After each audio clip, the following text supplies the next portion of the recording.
Hello friends, ఎలా ఉన్నారు మా? ఈరోజు మనం ఇంకో మంచి టాపిక్ గురించి మాట్లాడుకుందాం. మీ అభిప్రాయాలు కూడా చాలా కావాలి నాకు. ఈ రోజుల్లో పెళ్ళి అంటే అత్తగారు ఉంటారు, మామగారు ఉంటారు, వాళ్ళకి చాకరీ చేయాలి, వాళ్ళకి అన్నీ చేసి పెట్టాలి, నాకు అవసరం లేదు, దూరం వెళ్ళిపోదామనే మనస్తత్వం చాలా ఎక్కువ. మన బిడ్డలను అలా పెంచుకుంటున్నాము. మనదే తప్పని చెప్తాను నేను ఇప్పటికి కూడా. ఎందుకు అంటే మన పిల్లలకి ఇదిగో అమ్మాయి పుట్టిన తర్వాత నువ్వు పరా ఇంటికి వెళ్తావు, పెళ్లి చేసుకున్న తర్వాత భర్త ఎంత ముఖ్యమో అత్తగారు కూడా అంతే ముఖ్యం, మామగారు కూడా అంతే ముఖ్యం, ఆడబడుచులు మరుదులు కూడా చాలా ముఖ్యం. అది నీ ఇల్లు, మాది కాదు, నీ ఇల్లు అది అని చెప్పేవాళ్ళు కరువైపోయారు. సో అమ్మాయిలు నా మీదకి ఒంటికాల మీద వస్తారేమో, యంగ్స్టర్స్, ఏంటి మేడం మీరు అలా అంటున్నారు, మీరు ఫెమినిస్ట్ అనుకున్నాము కాదు అనేసి. ఫెమినిస్ట్నే అమ్మా, ఆడవాళ్ళని చాలా సపోర్ట్ చేస్తాను, కానీ గుడ్డిగా కాదు. మన పరువు మర్యాదల్ని పోగొట్టుకోకూడదు, మన వాల్యూస్ని పోగొట్టుకోకూడదు కదా. అంటే దానికి దీనికి సంబంధం ఏంటి అంటారేమో. ఒక అమ్మాయి పెళ్ళైన తర్వాత అత్తగారింటికి వెళ్ళిన తర్వాత ఎంతసేపటికి నా ఇల్లు అది అని అమ్మగారి వైపు నుంచి మాట్లాడుతుంటే అత్తగారి ఇల్లు ఇంట్లో వాళ్ళకి ఒళ్ళు మండిపోతుంది. ఎవరికైనా కానీ ఎప్పుడు మా నాన్న ఇలా చేస్తారు, మా అమ్మ ఇలా చేస్తారు, మా అన్నయ్య ఇంత గొప్ప, మా అక్క ఇంత గొప్ప అని మాట్లాడుతూ ఉంటే మనుషులు కదమ్మా, వాళ్ళు ఓర్చుకోలేరు. కానీ పిల్లలు ఏమనుకుంటున్నారు, మీ కర్మ వింటే వినండి లేకపోతే లేదు, మేము చెప్పుకోవడం ఇంతే అంటున్నారు. ఇది ఎవరు చెప్పాలి? అమ్మలు కాదా, నాన్నలు కాదా? పుట్టింటి నుంచి అత్తగారింటికి వెళ్ళేటప్పుడు కొన్ని విషయాలు చెప్పి పంపించేవాళ్ళు పెద్దవాళ్ళు లేకపోతే అమ్మలు చెప్పేవాళ్ళు. అక్కడికి వెళ్తే అడ్జస్ట్ అవ్వడం నేర్చుకో, అత్తగారింట్లో ఇలా ఉండాలి, అత్తగారింట్లో అడ్జస్ట్ అవ్వాలి, అందరినీ బాగా చూడాలి, ఇక్కడ నువ్వు 10కి లేచినా పర్వాలేదు, అక్కడ కొంచెం ఉదయాన్నే లేయి, కొంచెం మీ అత్తగారికి హెల్ప్ చేయి, ఇలా. ఇప్పుడు చెప్పేవాళ్ళు కరువైపోయారు చెప్పేవాళ్ళు కూడా ఉన్నారు, లేరని నేను అంటం లేదు, కానీ పర్సెంటేజ్ అయితే చాలా తగ్గిపోయింది. ఎందుకు అంటే అమ్మాయిలు కూడా చాలా పెద్ద పెద్ద జాబ్స్ చేస్తూ ఉన్నారు, చాలా చాలా సంపాదిస్తూ ఉన్నారు, ఒకళ్ళు ఇద్దరే ఉంటున్నారు, అబ్బాయిల కంటే ముద్దుగా పెంచుకుంటూ ఉన్నారు. నేను ఇక్కడ ఏం చెప్తానంటే మీరు ఎంత ముద్దుగా పెరిగినా బాధ్యతలనే ఉంటాయి కదా, అవి ఎందుకు నేర్పించలేకపోతున్నాం మనము? అమ్మాయి పుట్టినా అబ్బాయి పుట్టినా, అంటే ఇప్పుడు అబ్బాయిల గురించి నేను ఇప్పుడు మాట్లాడడం లేదు, అమ్మాయిల గురించి మాట్లాడుతున్నాను కాబట్టి మాట్లాడుతున్నాను. అమ్మాయి అంటే కొంచెం ఇలా ఉండాలి, అబ్బాయిలాగా ఉండకూడదని ఎందుకు చెప్పడం లేదు అమ్మాయి ఎప్పుడు అబ్బాయి కాదు కదా. పుట్టకతోనే మనకు కొన్ని క్వాలిఫికేషన్స్ ఉంటాయమ్మా. నేర్పుగా ఇంటిని సర్దుకోవడం, ఓర్పుగా ఉండడం, నెమ్మదిగా ఉండడం, పద్ధతిగా ఉండడం అనేది మన పుట్టుకతోనే వస్తుంది, కాదని ఎవరు చెప్పకండి. అది ఇప్పుడు అమ్మాయిల్ని మర్చిపోయేటట్టుగా పెంచుతున్నాం. నీకేంటి, నువ్వు ఇంత చదువుతున్నావు, 1,00,000 సంపాదిస్తున్నావు అంటారు. లక్షలు సంపాదిస్తే అబ్బాయి సంపాదించాడు, అమ్మాయి సంపాదించింది, ఏంటి మరి గొప్ప? అమ్మాయి గొప్పే, కానీ నీ మీద ఇష్టంగా ఎందుకు ఉండాలి వేరే వాళ్ళు? ఇది ఎందుకు చెప్పలేకపోతున్నారు?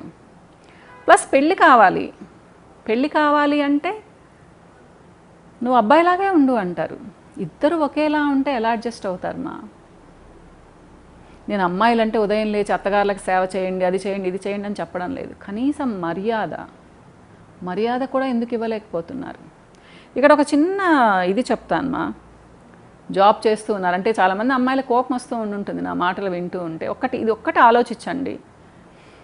మీరు ఇప్పుడు ఆఫీస్కి వెళ్తారు, మీ పై ఆఫీసర్ ఉంటాడు, ఆయనతో ఎంత మంచిగా మాట్లాడతారు, మీరు ఎంత ఒబీడియంట్గా ఉంటారు, ఆయన ఏం చెప్పినా చేస్తారు. ఎందుకు? మీకు కొంచెం ప్రమోషన్ ఇవ్వడానికి హెల్ప్ చేస్తారు, ఇంకొంచెం డబ్బులు వస్తాయి, కొంచెం మంచిగా అనిపించుకోవాలి అనేసి. ఆఫ్టర్ ఆల్ ఒక జాబ్ చేస్తున్నారు, కొన్ని గంటల సేపు ఉంటారు, ఆయనతో రిలేషన్ ఏం లేదు మీకు. ఆఫీస్కి వెళ్తారు, వస్తారు, కానీ ఇంట్లో మీ అత్తగారు మీకు ఒక మంచి హస్బెండ్ని ఇచ్చారు, మామగారు ఒక మంచి హస్బెండ్ని ఇచ్చారు, ఒక ఇల్లు ఏర్పరిచారు, సంస్కారవంతంగా ఒక అబ్బాయిని ఇచ్చారు.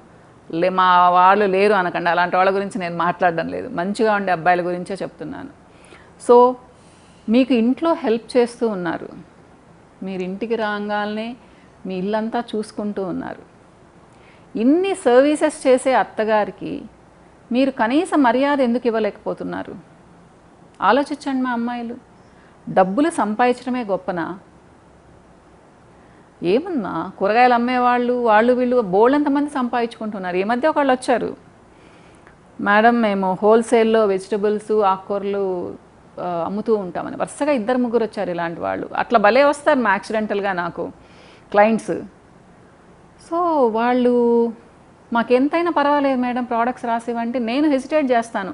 పాపం వీళ్ళు కొంచెం మామూలుగా చూద్దామనేసి నేను ఆలోచించి రాస్తూ ఉంటే వాళ్ళు కనీసం ఒక 15-16 వేలకు తీసుకెళ్ళిపోయారు ప్రోడక్ట్స్.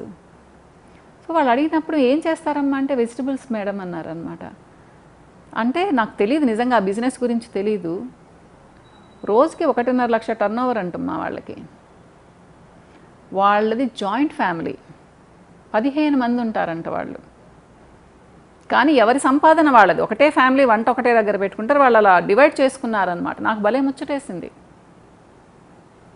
సో సంపాదన అనేది అందరూ సంపాదిస్తున్నారు మనం ఎంత సంపాదించినా ఇంట్లో పీస్ఫుల్గా ఉంది అంటే మనం ఇంకొంచెం ఎక్కువ కష్టపడవచ్చు. ఇన్లాస్తో రిలేషన్ మెయింటైన్ చేశాము అంటే వాళ్ళు చాలా ముద్దుగా చూసుకుంటారు మనల్ని. డెఫినెట్గా అమ్మ మీరు కొంచెం వాల్యూ ఇచ్చి చూడండి, అత్తగారికి కొంచెం విలువ ఇవ్వండి. ఎంతసేపటికి నా హస్బెండే నాకు కావాలి, అత్తగారులు వద్దు అనుకుంటే ఎవరేం చేయలేరు రేపు అవసరమైనప్పుడు మీకు ఎవరూ పలకరు. నేను చెప్తున్నాను కదా. అలానే కొంతమంది అమ్మలు కూడా చెప్తూ ఉంటారు, మేడం నేను ఎంత సర్వీస్ చేస్తాను, నా కూతురు ఒక్క మాట వినదు, ఒక్క పనిలో హెల్ప్ చేయదు అని. పెద్దవాళ్ళు ఇంట్లో వాళ్ళంటే మీరు ఎందుకంత అలుసుగా ఉంటున్నారు ఆఫ్టర్ ఆల్ మీ ఆఫీస్లో ఉండే మీ హయ్యర్ ఆఫీసర్కి అంత వాల్యూ ఇస్తున్నారు. మిమ్మల్ని ఇంత పెద్ద చేసిన మీ పేరెంట్స్కి ఎందుకు ఇవ్వడం లేదు? ఎన్నో నేర్పిస్తారు. మిమ్మల్ని ఇంత దూరం తీసుకొచ్చారు అంటే వాళ్ళ రుణం మీరు తీర్చుకోలేంది. అలాంటప్పుడు ఎంత బాగుండాలి కదా. అంత అసహనంగా ఎందుకుంటున్నారు ఇప్పుడు పిల్లలు? ఇది అమ్మాయిలు అబ్బాయిలు ఇద్దరికీ చెప్తాను నేను, ఓన్లీ అమ్మాయిలకు కాదు. ఎందుకు అంటే సెల్ఫిష్నెస్. ఏమన్నా అనుకోండి, నేను బాగుంటే చాలు, నేను బాగుండాలి, నా లైఫ్ పార్ట్నర్ బాగుండాలి, ఇంకెవ్వరు అవసరం లేదు. మీకు వాళ్ళకు పుట్టిన బిడ్డలు.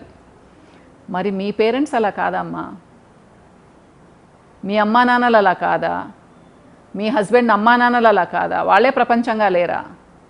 ఇది ఎవరైనా ఆలోచిస్తారా? ఈ మధ్య ఒక అమ్మాయి వచ్చింది, సో మేడం మా బాబు చాలా నాటి నిద్ర కూడా పోనివ్వడు అని చెప్తూ ఉండింది అనమాట. సో కష్టం తెలిసిందా పాప అంటే, అవును మేడం ఇప్పుడు తెలుస్తూ ఉంది మా అమ్మా నాన్నలు మమ్మల్ని ఎంత కష్టపడి పెంచారు అనేసి. కనీసం మీకు బిడ్డలు పుట్టిన తర్వాత అయినా కానీ మీ అమ్మా నాన్నల కష్టం, మీ అత్తమామల కష్టం తెలియదమ్మా మీకు?